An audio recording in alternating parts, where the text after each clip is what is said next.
sur des parents puis des enfants. Moi, je trouve ça vraiment immoral. Donc, comme on dit, toute institution demeure libre tant qu'il respecte les principes moraux, spirituels et du règne du droit.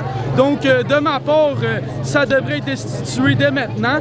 Puis, selon le Code civil de l'article 10, toute personne a droit à son intégrité, à son inviolabilité. Ensuite, l'article 11, c'est le consentement médical pour le prélèvement, les tests, la vaccination. Et c'est rattaché à l'article 16 qui dit que ça prend l'ordonnance d'un tribunal pour être capable d'outrepasser le non-consentement d'une personne. Et rendu là, à ce moment-là, nous pouvons demander l'article 89 de prophylaxie, qui est une mesure d'isolement de 30 jours, qui, dans les mesures du coronavirus, sont parfaitement adaptées. Donc, je ne vois pas pourquoi est-ce que, en ce moment, en 2020, les médias mentent en disant que les soins intensifs sont remplis, lorsque seulement 19 cas dans tout le Québec aux soins intensifs et moins de 200 cas hospitalisés. On est 8 450 000. Vous êtes en train de, selon l'article 130 de la Loi de la santé, vider le fonds consolidé des 8,5 millions de Québécois pour payer des mesures qui sont littéralement de la démesure.